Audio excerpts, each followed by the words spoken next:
നമസ്കാരം. ചന്ദ്രന്റെ കാന്തികക്ഷേത്രത്തെക്കുറിച്ചുള്ള പുതിയ കണ്ടെത്തലുകളെക്കുറിച്ച് നമുക്ക് സംസാരിക്കാം.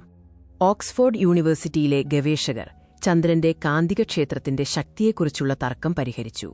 വർഷങ്ങളായി ചന്ദ്രന്റെ ആദ്യകാല ചരിത്രത്തിൽ അതിന് ശക്തമായ കാന്തികക്ഷേത്രമുണ്ടായിരുന്നോ ഇല്ലയോ എന്നതിനെക്കുറിച്ച് ശാസ്ത്രജ്ഞർ വാദിച്ചിരുന്നു.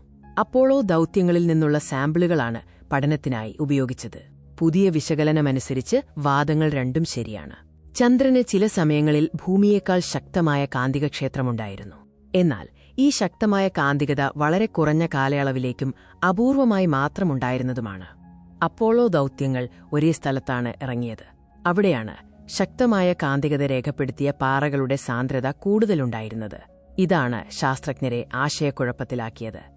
അപ്പോളോ സാമ്പിളുകൾ അപൂർവമായതും കുറച്ചുകാലം മാത്രം നിലനിന്നതുമായ ശക്തമായ കാന്തിക സംഭവങ്ങൾ മാത്രം രേഖപ്പെടുത്തി. അസോസിയേറ്റ് പ്രൊഫസർ ക്ലെയർ നിക്കോൾസ് പറയുന്നതനുസരിച്ച് സാമ്പിൾ പക്ഷപാതം കാരണം ശക്തമായ കാന്തികതയുള്ള ഈ അപൂർവ സംഭവങ്ങൾ ചന്ദ്രന്റെ ചരിത്രത്തിന്റെ വലിയൊരു ഭാഗമായി വ്യാഖ്യാനിക്കപ്പെട്ടു. താരതമ്യേന ചെറിയ ചന്ദ്രന് എങ്ങനെ ശക്തമായ കാന്തികക്ഷേത്രം സൃഷ്ടിക്കാൻ കഴിഞ്ഞുവെന്നത് ഒരു ചോദ്യമായിരുന്നു.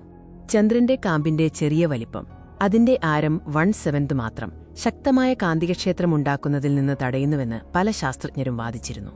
ഗവേഷണ സംഘം മാറേ ബസാൾട്സ് എന്നറിയപ്പെടുന്ന ഒരുതരം ചന്ദ്രൻ പാറയുടെ രാസഘടന വിശകലനം ചെയ്തു. അവരുടെ പഠനത്തിൽ ടൈറ്റാനിയം ഉള്ളടക്കവും കാന്തികശക്തിയും തമ്മിൽ ഒരു പുതിയ ബന്ധം കണ്ടെത്തി. കൂടുതൽ ടൈറ്റാനിയം അടങ്ങിയ പാറകൾ ശക്തമായ കാന്തികക്ഷേത്രമാണ് രേഖപ്പെടുത്തിയത്. ടൈറ്റാനിയം കുറഞ്ഞവ ദുർബലമായ കാന്തികതയാണ് കാണിച്ചത്. ടൈറ്റാനിയം കൂടുതലുള്ള പാറകളുടെ രൂപീകരണവും ശക്തമായ കാന്തികക്ഷേത്രത്തിന്റെ രൂപീകരണവും പരസ്പരം ബന്ധിപ്പിക്കപ്പെട്ടിരിക്കുന്നു.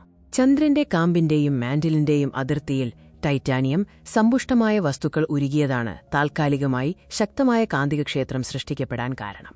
ചന്ദ്രന്റെ ചരിത്രത്തിൽ ഭൂരിഭാഗം സമയത്തും അതിന്റെ കാന്തികക്ഷേത്രം ദുർബലമായിരുന്നുവെന്ന് ഈ പുതിയ പഠനം സ്ഥിരീകരിക്കുന്നു.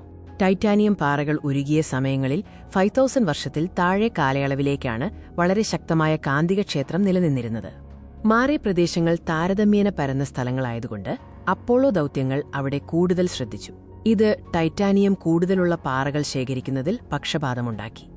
ആർടെമിസ് ദൗത്യങ്ങൾ ഈ പുതിയ സിദ്ധാന്തം പരീക്ഷിക്കുന്നതിനും ചന്ദ്രന്റെ കാന്തികക്ഷേത്രത്തിന്റെ ചരിത്രം കൂടുതൽ മനസ്സിലാക്കുന്നതിനും അവസരം നൽകുമെന്ന് പ്രതീക്ഷിക്കുന്നു.